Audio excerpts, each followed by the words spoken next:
তাহলে আজকে আমাদের টপিক হচ্ছে ক্রপ ভ্যারাইটি ইমপ্রুভমেন্ট। এখান থেকে আমরা করব। আচ্ছা। হ্যাঁ। ক্রপ ভ্যারাইটি ইমপ্রুভমেন্ট, মনে করো তোমার কাছে রাইসের একটা ভ্যারাইটি আছে। তোমার কাছে মনে করো রাইস ক্রপের একটা ভ্যারাইটি আছে। সেই ক্রপটা মানে অত বেশি রাইস প্রডিউস করে না। হ্যাঁ, অল্প গরমেই মনে করো একটু বেশি গরম বা বেশি ঠান্ডাতেই মরে যায়। তো এই ক্রপটাকে আমরা চুজ করতে পারি না আমাদের ডেইলি এগ্রিকালচারাল প্র্যাকটিসের জন্য। আমরা করব কি, যে কি বিভিন্ন রকমের টেকনিক ইউজ করে এই ভ্যারাইটিটাকে ইমপ্রুভ করার চেষ্টা করব।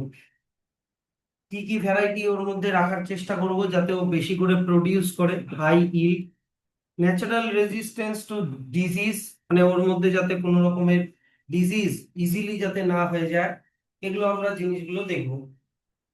তাহলে এই লাইনটা শুধু একটু মার্ক করে রাখো যে আমরা একটা ক্রপের মধ্যে কি কি ভ্যারাইটি পেতে চাই, যে যাতে করে ওর ইল্ড অনেক বেশি হয়, হাই ইল্ড, আর ন্যাচারাল রেজিস্ট্যান্স টু ডিজিজ, মানে সহজেই যাতে কি না হয়, ডিজিজ টিজিজ যাতে না হয়। তো high need for high crop yield, কি কি কারণে আমরা মানে বেশি ইল্ড, মানে হাই ক্রপ ইল্ড, বেশি ইল্ডের ক্রপ কেন দরকার।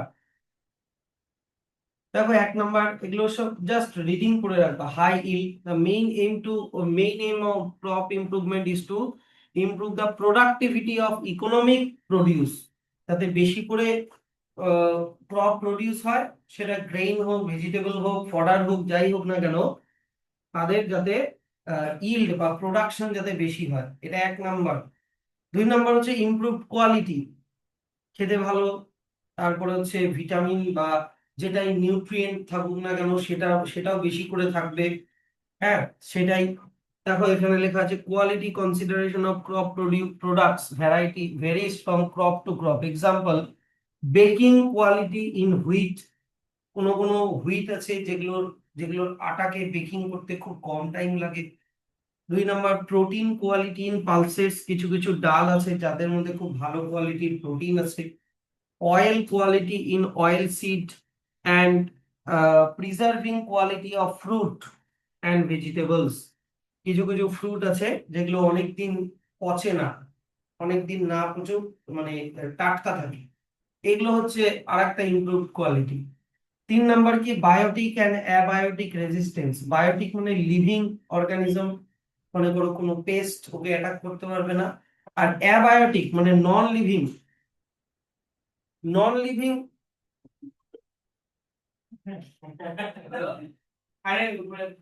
অ্যাবায়োটিক ফ্যাক্টর, যেরকম মনে করো non living factors, high temperature বা খুব লো টেম্পারেচার, বা মনে করো এই যে দেখো ড্রাউট, মনে করো জল হলো না, বা স্যালিনিটি মানে জলটা তোমার সয়েলটা খুব সল্টি হয়ে গেল বা অ্যাসিডিক হয়ে গেল, ওয়াটার লগিং, জল জল জমে গেল, এগুলো হচ্ছে অ্যাবায়োটিক স্ট্রেস।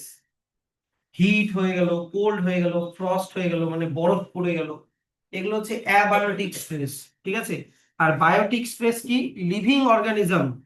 লিভিং অর্গানিজম যেরকম কোনো ব্যাকটেরিয়া বা ভাইরাসের জন্য কোনো ডিজিজ হয়ে গেল, কোনো ইনসেক্ট ওকে খেয়ে ফেললো, ইনসেক্ট, নিমাটোডস মানে ওয়ার্মস, ওয়ার্মস ওদের অ্যাটাক করলো, এগুলোর প্রতি রেজিস্ট্যান্স মানে এগুলো ওদেরকে অ্যাটাক করতে পারবে না। কথাটা বোঝো। রেজিস্ট্যান্স মানে কি, আটকানো। বিভিন্ন রকমের বায়োটিক ফ্যাক্টর, বায়োটিক মানে লিভিং, লিভিং ফ্যাক্টর যারা ক্রপের ক্ষতি করে।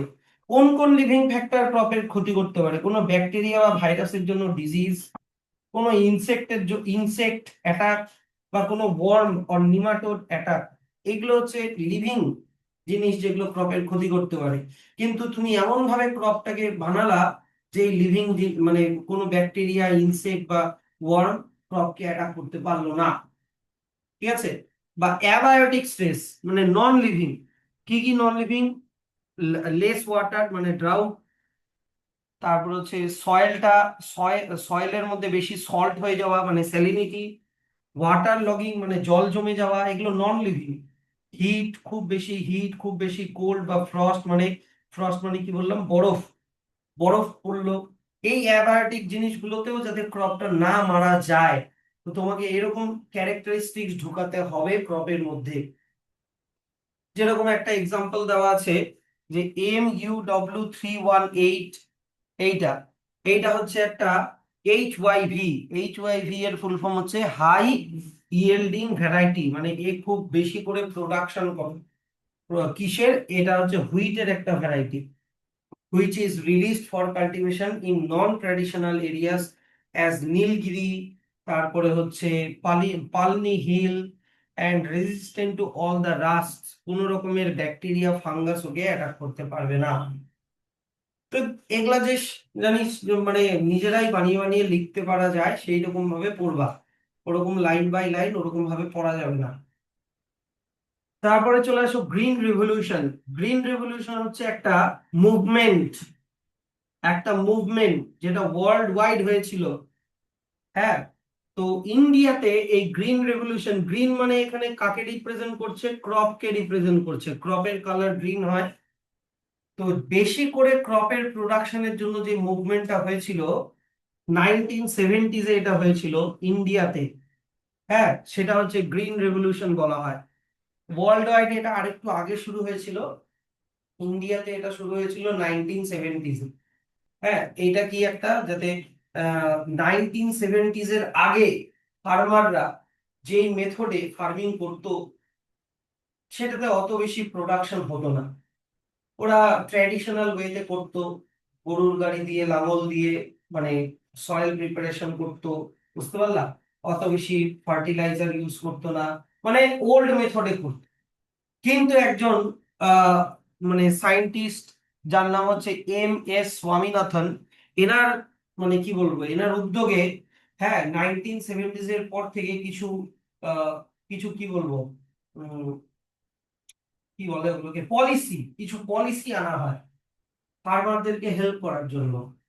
আর কিছু মডার্নাইজ করা হয়, যেরকম মডার্ন টেকনোলজি ইন্ট্রোডিউস করা হলো ইন্ডিয়ান এগ্রিকালচার। কিরকম? ট্রাক্টর, কথাটা বুঝলা? ট্রাক্টর দিয়ে তোমার সয়েল প্রিপারেশন করা, আগে কি করে করা হতো? তোমার গরুর গাড়ি দিয়ে লাঙল দিয়ে করা হতো, তারপরে নিয়ে আসলো ট্রাক্টর। তারপরে আগে মানুষ হাত দিয়ে কেটে সেই হাত ওইটাকে থ্রেশিং করতো, কিন্তু পরে আসলো হারভেস্টার এন্ড থ্রেশার বলে মেশিন, বুঝতে পারলা? কেমিক্যাল ফার্টিলাইজার, কেমিক্যাল পেস্টিসাইড, এই জিনিসগুলো করাতে তোমার ইন্ডিয়াতে এগ্রিকালচারের প্রোডাকশন অনেক বাড়তে শুরু করলো। তার আগে পর্যন্ত ইন্ডিয়ার অবস্থা এমন ছিল যে ইন্ডিয়াকে ক্রপ গ্রেনস, যে বিশেষ করে ডাল, ডালকে মেক্সিকো থেকে ইম্পোর্ট করাতে হতো। রাইস আর হুইট, কিছু হুইট বিশেষ করে ওরা আমেরিকা থেকে ইম্পোর্ট করাতে হতো। ইম্পোর্ট খরচাটা বেড়ে গেল, তাই না? খরচা বেড়ে যাচ্ছে না? তো ইন্ডিয়া তখন ঠিক করলো কি যে না, আমরা এখন থেকে ইম্পোর্ট কমানো শুরু করব, আমরা নিজেরাই নিজেদের প্রোডাকশন করে নিজেদের এগ্রিকালচারটাকে আরো ডেভেলপ করব, যাতে আমাদেরকে ইম্পোর্ট করতে না হয়। আর সেখানেও আমেরিকা শয়তানি করছে তো। যখন ইন্ডিয়া আমেরিকা থেকে আহ ইম্পোর্ট করছিল হুইট, হেন তেন এগুলো, আমেরিকা করেছিল কি, ওই হুইট গুলোর সাথে জঙ্গলের যে সিড, উইডস এর সিড মিশাই দিয়েছিল। আমরা এই যে রাস্তার আশেপাশে যত জঙ্গল দেখি না, এগুলো একটাও ইন্ডিজিনিয়াস না, এগুলো আমেরিকা থেকে এসছে। যদিও ওরা হেল্প করার জন্য, কিন্তু ভিতরে ভিতরে শয়তানি করে দিয়েছিল। এগুলো সব বাইরে থেকে এসছে, এক্সোটিক, এক্সোটিক উইডস এগুলো। মানে ঠিক আছে, তোকে সাহায্য করতে নে, এবার খা। হুইটের সাথে কি মিশা দিল? জঙ্গলের যে সিড গুলো হয় ওগুলো মিশিয়ে দিল। আর ওগুলো যখন ফার্মাররা যখন মানে ফিল্ডে যখন অ্যাপ্লাই করলো, হুইটের সাথে সাথে জঙ্গল হয়ে গেল। বিশেষ করে পার্থেনিয়াম, পার্থেনিয়াম এরকম আরো অনেক জঙ্গল আছে যেগুলো আমেরিকা থেকে এসছে। যাই হোক, তো এটার মানে ওয়ার্ল্ড ওয়াইড এটা শুরু করেছিল ডক্টর N.E. বরলগ। ইন্ডিয়াতে এটা শুরু করেছিল ডক্টর M.S. স্বামীনাথন। তো ওনাকে father of green revolution in India বলা হয়। ঠিক আছে। Doctor N.E. বরলগ করেছিল কি, এই যে triple dwarf Mexican wheat variety তৈরি করেছিল। মানে এমন একটা হুইট প্ল্যান্ট যেটা ছোট সাইজের হবে, বেশি বড় হবে না, কিন্তু প্রোডাকশন অনেক বেশি দেবে। আর এটা কিভাবে করেছিল, গামা ইরাডিয়েশন, গামা রে অ্যাপ্লাই করে হুইট প্ল্যান্টের ভ্যারাইটিটাকে চেঞ্জ করে দিয়েছিল, মিউটেশন করিয়ে, মানে জিনকে চেঞ্জ করে। তো এই প্যারাগ্রাফটা একটু পড়ে রেখো। আচ্ছা, আর কি কারণে আমরা হাই ইল্ড করব? এক নম্বর হচ্ছে changes in maturity duration. Maturity মানে কি? ক্রপ পেকে যাওয়া। তোমার কাছে একটা হুইটের ভ্যারাইটি আছে যে 6 মাসে পাকে, আর আরেকটা হুইটের ভ্যারাইটি আছে যে 4 মাসে পাকে।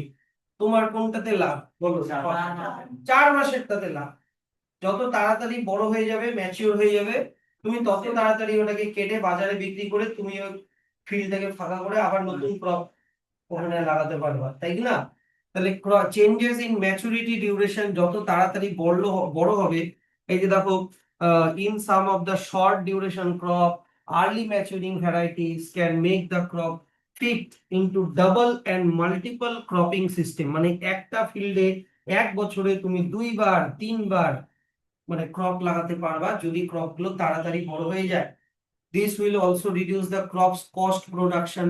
তোমাকে একবার মাটিটা প্রিপেয়ার করলেই তুমি একটা মাটিতেই পর পর 2-3বার ক্রপ লাগাতে পারবা, তোমাকে বারবার খরচা করতে হবে না। Uniform maturity will make the harvesting process easy. তুমি খুব তাড়াতাড়ি ফসলগুলোকে কেটে সেগুলোকে বাজারে বিক্রি করতে পারবা। হারভেস্টিং মানে কি? ফসলকে কাটা। And reduce the loss of produce during harvesting. মানে এখানে তোমার মানে লসও হওয়ার চান্স কম। যে তোমাকে স্টোর করে রাখলা, দেখা গেল কোনো ফাঙ্গাস হয়ে গেল, সেগুলোর চান্সেসও খুবই খুবই কম। তাড়াতাড়ি বড় হবে, সঙ্গে সঙ্গে বিক্রি করে দেবে। আর কি কারণে ক্রপ ভ্যারাইটি ইমপ্রুভ করা যায়? আর কি কারণে? একটা হচ্ছে ফটো ইনসেনসিটিভিটি আর থার্মো ইনসেনসিটিভিটি। ফটো মানে কি? লাইট। আর থার্মো মানে কি? Heat or temperature. এবার ইনসেনসিটিভিটি মানে লাইট ওকে কিছু করতে পারবে না, বেশি লাইট বা কম লাইটেও ও মরে যাবে না। থার্মো ইনসেনসিটিভিটি মানে বেশি হিট বা কম হিটেও ও মরে যাবে না। ইনসেনসিটিভ, সেনসিটিভ মানে কি? অল্প হিটেই বা অল্প মানে ঠান্ডাতেই মরে গেল।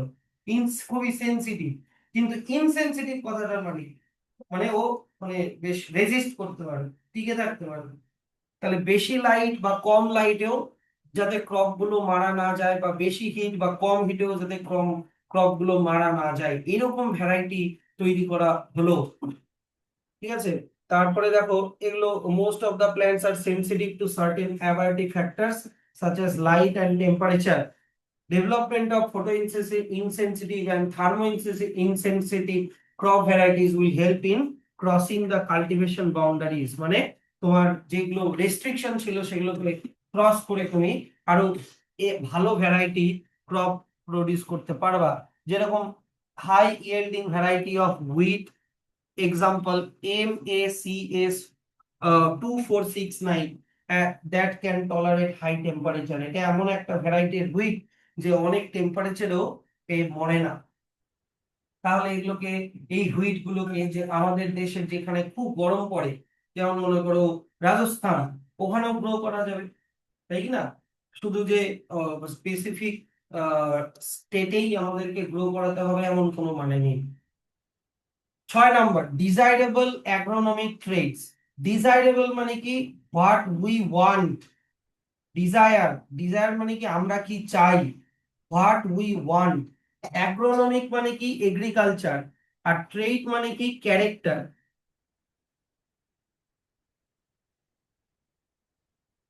ট্রেট মানে হচ্ছে ক্যারেক্টার। তো আমাকে বলো, আমরা এগ্রিকালচারে কোন কোন ট্রেট গুলো চাই? যে প্ল্যান্টের হাই ইল্ড হোক, একই না? 2 নম্বর, ডিজিজ রেজিস্ট্যান্ট হোক। 3 নম্বর, ফটো অ্যান্ড থার্মো ইনসেনসিটিভ হোক।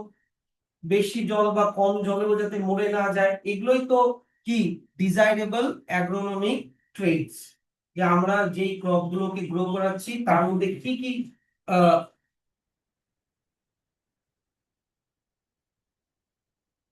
পড়ানোর টাইমে ফোন আসলে না মানে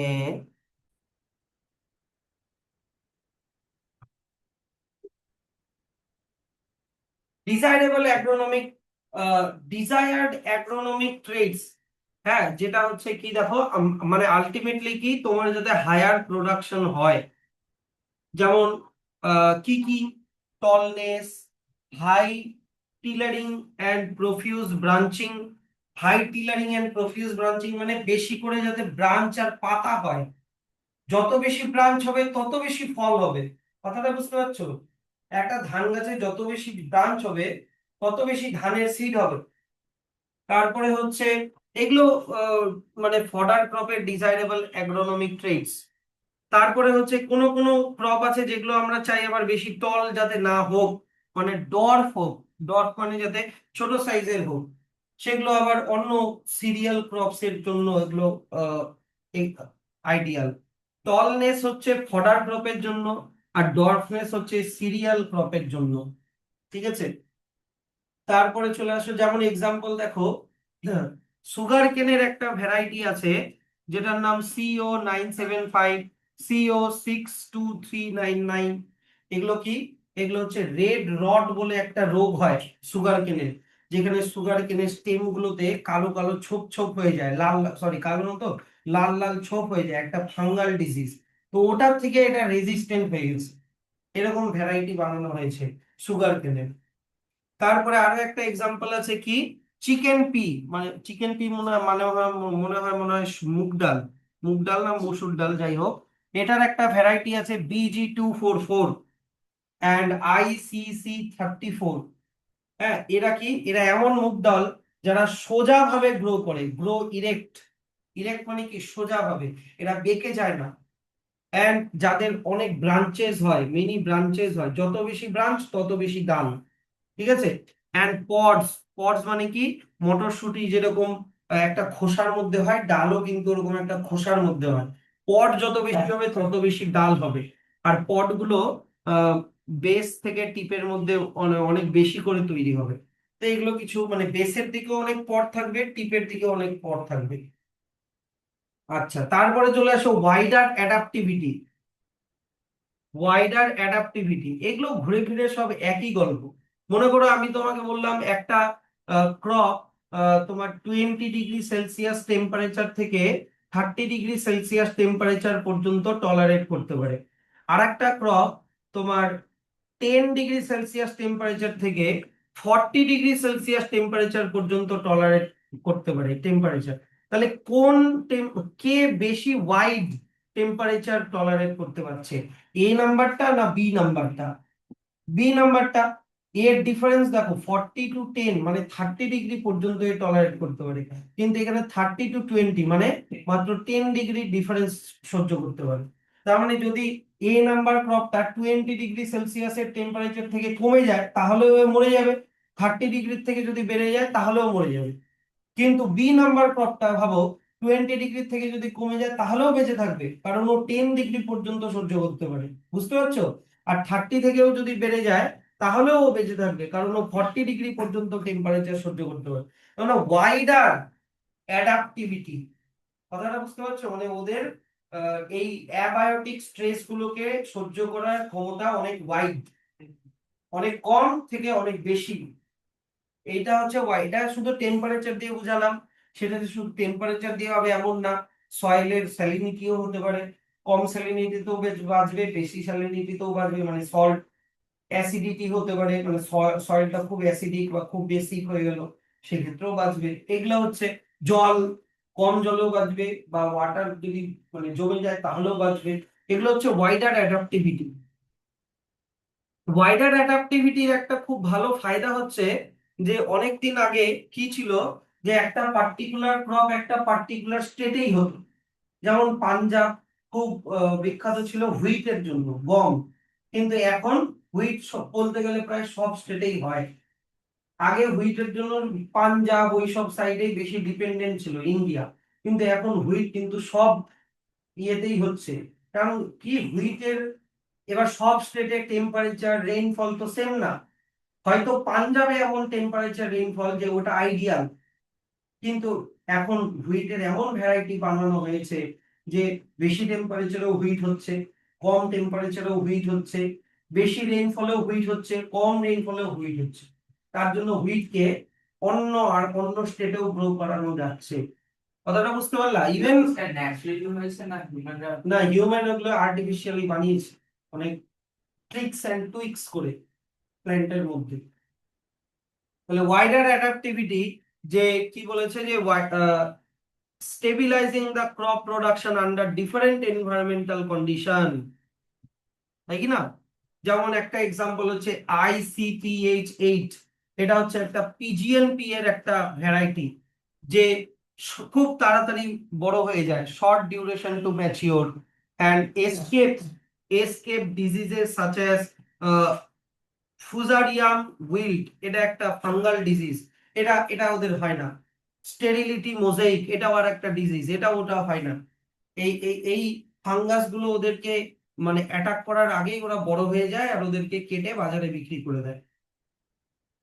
ঠিক আছে, সেই জন্য 30 to 40% বেশি ইল্ড পাওয়া যাচ্ছে এখন, বা popular breed. It performs well under drought, মানে কম জলেও জন্মাবে, as well as high moisture condition, মানে বেশি জলেও জন্মাবে। ওয়াইডার অ্যাডাপ্টিভিটি,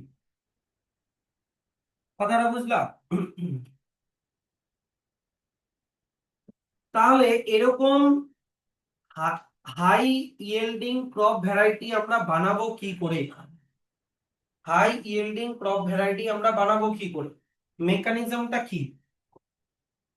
এগুলোকে আর্টিফিশিয়ালি বানানোর টেকনিক আছে। মেকানিজম কি? একটা হচ্ছে জেনেটিক ম্যানিপুলেশন, ওদের জিনগুলোকে আমরা পাল্টে দিলাম কোনোভাবে। Genetic manipulation is incorporation of new genes for various traits from one genotype into the crop variety so as to bring about desired changes। এইটা একটা টেকনিক হতে পারে। কথার কথা আমি তোমাকে বললাম, তোমার কাছে আছে, তোমার কাছে একটা রাইসের একটা প্ল্যান্ট আছে, রাইস রাইসের একটা প্ল্যান্ট আছে, যে মনে করো কি বলবো, হাই ইল্ড দেয়, কিন্তু নো ডিজিজ রেজিস্টেন্স।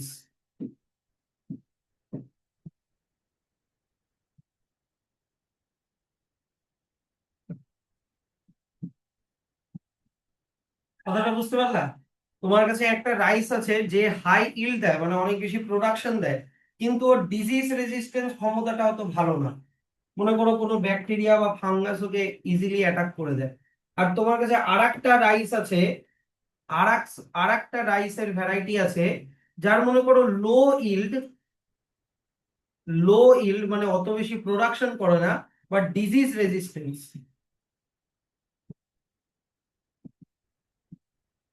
মানে কি কোনো রকমের ওকে অ্যাটাক করতে পারে না।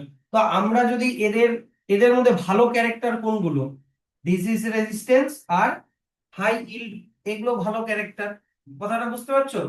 তো কোনোভাবে এই ডিজিজ রেজিস্ট্যান্সের জিনটা আমরা বের করে নিয়ে আর হাই ইল্ডের জিনটা বের করে নিয়ে যদি আমরা এগুলোকে একটা সিঙ্গেল প্ল্যান্টের মধ্যে মানে ঢুকাতে পারি, তাহলে এ হাই ইল্ডও দিবে, আবার কি ডিজিজ রেজিস্ট্যান্সও হয়ে যাবে। কথাটা বুঝতে পারলা? তো এগুলো অনেক রকম জেনেটিক ম্যানিপুলেশন করা হয়, জিনগুলোকে চেঞ্জ করার টেকনিক। হ্যাঁ, ওগুলো মিউটেশন করে, গামা রে দিয়ে, কেমিক্যাল দিয়ে, অনেক রকমের রিসার্চ এরিয়া আছে এগুলো। তো এটা একটা টেকনিক। 2 নম্বর, কিভাবে করা যায়, এই টেকনিক গুলো কিভাবে করা যায়? এই যে দেখো এখানে লেখা আছে, জিন ম্যানিপুলেট কিভাবে করা যায়। হাইব্রিডাইজেশন, একটা রাইস প্ল্যান্টের পোলেন গ্রেন নিয়ে আর একটা রাইস প্ল্যান্টের মধ্যে দিয়ে দিলাম, দিয়ে দেখলাম ওদের থেকে যে বাচ্চাটা হলো সেটার মধ্যে কিরকম হচ্ছে। কথাটা বুঝলাম?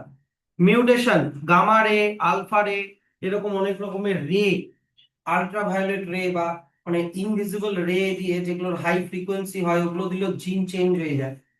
তারপর হচ্ছে ব্রিডিং, তারপর হচ্ছে পলিপ্লয়েডি মানে একটা সেলের মধ্যে অনেকগুলো ক্রোমোজোম দিয়ে দেওয়া, দুটো দুটো সেলেরই ক্রোমোজোম দিয়ে দিলাম, ডিএনএ রিকম্বিনেন্ট টেকনোলজি, এটা হচ্ছে জেনেটিক ইঞ্জিনিয়ারিং, ক্লাস 12-এ আছে। মনে করো একটা প্ল্যান্টের জিনকে বের করে নিয়ে আমি আর একটা প্ল্যান্টের সেলের জিনের সাথে লাগিয়ে দিলাম, এটাকে বলে ডিএনএ রিকম্বিনেন্ট টেকনোলজি। এগুলো করে আমরা মানে কি বলতো হাই ভ্যারাইটির মানে ক্রপ বানাতে পারি। তো এখানে দেখো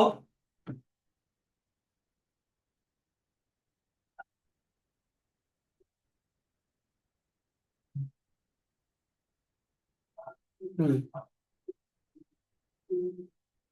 তো জেনেটিক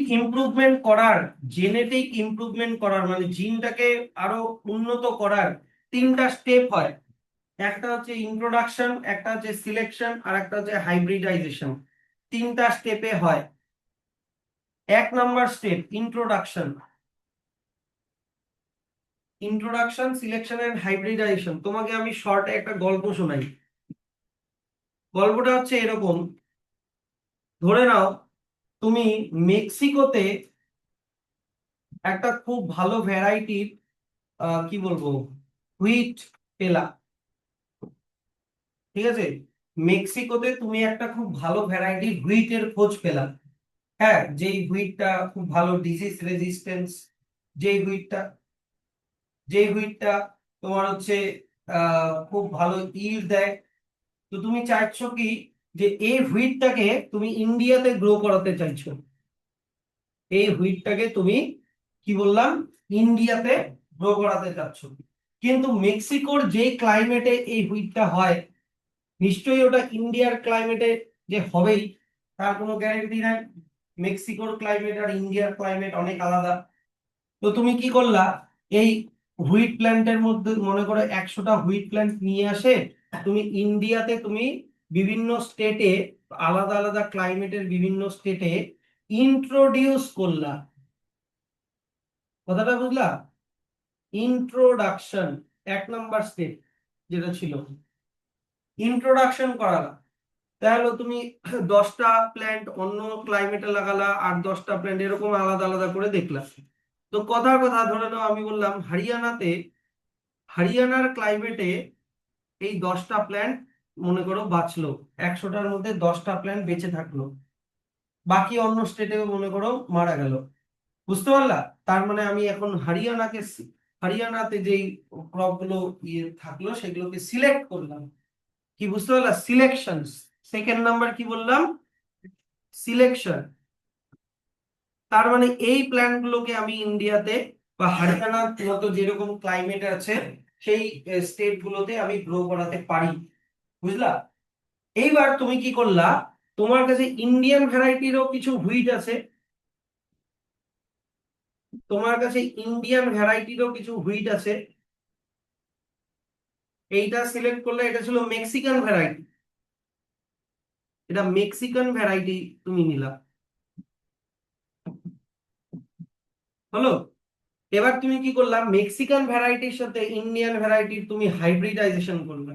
মনে করো ইন্ডিয়ান ভ্যারাইটির আহ মানে হুইট প্ল্যান্টের ফ্লাওয়ারের পোলেন গ্রেন নিয়ে মেক্সিকান ভ্যারাইটিতে দিয়ে দেখলা, অথবা মেক্সিকান ভ্যারাইটির যারা বাঁচলো তাদের ফ্লাওয়ারের সেই হুইট প্ল্যান্টের ফ্লাওয়ারের পোলেন গ্রেন নিয়ে তুমি ইন্ডিয়ান ভ্যারাইটির হুইট মানে ফ্লাওয়ারের মধ্যে পোলেন গ্রেন গুলো দিয়ে দেখলা, দেখলা ওখান থেকে একটা নিউ ভ্যারাইটির প্ল্যান্ট হলো। ওর মধ্যে নিউ ভ্যারাইটির একটা প্ল্যান্ট হলো, নিউ ভ্যারাইটির একটা হুইট প্ল্যান্ট হলো। ধরে নাও এখান থেকে মনে করো 100টা হুইট প্ল্যান্ট হলো। এই 100টা হুইট প্ল্যান্টকে তুমি মাটিতে লাগিয়ে দেখলা, দেখলা যে এর মধ্যে 1 2 3 4 মনে করো 80টা প্ল্যান্ট মনে করো মারা গেল, 20টা প্ল্যান্ট মনে করো বেঁচে থাকলো। তাহলে এই 20টা প্ল্যান্ট হচ্ছে তোমার ফাইনাল। বুঝলা? এই 20টা প্ল্যান্টকে আরো গ্রো করে করে করে তুমি এবার ফার্মারদের মধ্যে ডিস্ট্রিবিউট করবা। তার মানে 20টা হুইট প্ল্যান্ট যে এমন হবে যার মধ্যে মেক্সিকান হুইট ভ্যারাইটিরও ক্যারেক্টারিস্টিক্স গুলো থাকবে, ভালো ক্যারেক্টারিস্টিক্স গুলো থাকবে, আবার ইন্ডিয়ান হুইট ভ্যারাইটিরও ভালো ক্যারেক্টারিস্টিক্স গুলো থাকবে। বুঝলা? তার মানে এটাকে কি বলে হাইব্রিডাইজেশন, মানে মিক্স করাটাকে এর ক্যারেক্টারের সাথে এর ক্যারেক্টারের মিক্সিং করাকে কি বলা হয়? হাইব্রিডাইজেশন। তাহলে 3rd নাম্বার স্টেপ কি ছিল দেখো, কোথায় গেল? থার্ড, এই তো হাইব্রিডাইজেশন। ওই দুইটা আলাদা ভ্যারাইটির প্ল্যান্টের মধ্যে রিপ্রোডাকশন করানো। রিপ্রোডাকশন তো ক্লাস 8 পড়েছো তাই কি না? প্ল্যান্টের রিপ্রোডাকশন, পলিনেশন হবে, তারপরে তাই এর পোলেন গ্রেন নিয়ে ওর মধ্যে দিলাম, ওর পোলেন গ্রেন নিয়ে এর মধ্যে দিয়ে দেখলাম রেজাল্ট কি হচ্ছে। তাহলে দেখো এবার এগুলোতে একটু ডিটেইলে আসি। বুঝতে পারছো তো জিনিসটা? Introduction, selection and hybridization.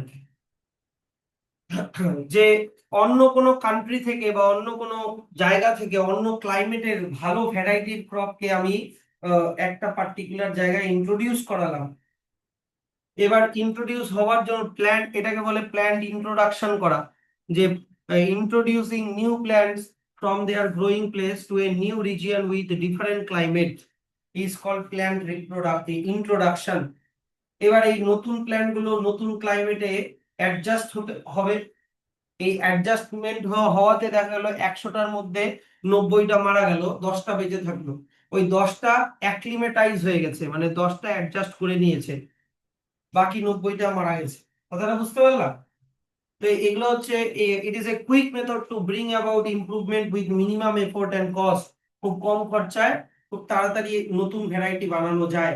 Example যেমন দেখো, পটেটো করা যায়, কফি করা যায়, টি, টোব্যাকো, হ্যাঁ, groundnut, papaya etcetera have been introduced in India from other parts of the world. দেখো, পটেটো কিন্তু ইন্ডিয়াতে হতো না। না, পটেটো কিন্তু ইন্ডিয়ান ক্রপ না। পটেটো কোথাকার যেন, পটেটো কোথাকার যে, পটেটো কোথাকার, পটেটো মোট কথা আলু কিন্তু আমাদের ইন্ডিয়ান ইন্ডিয়ান সবজি না, কিন্তু এটা বাইরের থেকে নিয়ে আসা হচ্ছে। তাই ইন্ডিয়ানরাই এখন বেশি খায় আলু আলু আলু। আলু হবে। তারপর হচ্ছে কফি। বলো কফি কোথাকার? এখন তো ইন্ডিয়াতেও গ্রো করানো হচ্ছে, কিন্তু কফি কোথাকার? আফ্রিকা। কফিকে আগে খাওয়ানো হয় হাতিকে। হাতি ওটাকে ডাইজেস্ট করবে, কফির যে আউটার কভারিংটা ওটা ডিসলভ হবে, ওর এটা অ্যাসিডিক মানে ডাইজেস্টিভ অ্যাসিড দিয়ে কফির যে বাইরের যে হার্ড প্রোটিনটা ওটা ডাইজেস্ট হবে। তারপরে হাতির পটি থেকে যে কফি সিড গুলো বেরোবে ওটা থেকে কফি বানানো হবে। যারা স্যার কফি আরেকটা অ্যানিমেলের ওয়েস্ট প্রোডাক্ট থেকে বানায়, কিন্তু ওটার দাম 22,000 টাকা কিলো। হ্যাঁ। তারপর হচ্ছে টি। বলো টি কোথা থেকে আনছে? টি তো এখন ইন্ডিয়াতে হয়, কিন্তু টি কোথা থেকে আসছে? ব্রিটিশরা নিয়ে এসেছিল চায়না থেকে। চায়না অ্যাকচুয়ালি না, তিব্বত থেকে। তিব্বত থেকে নিয়ে এসেছিল টি।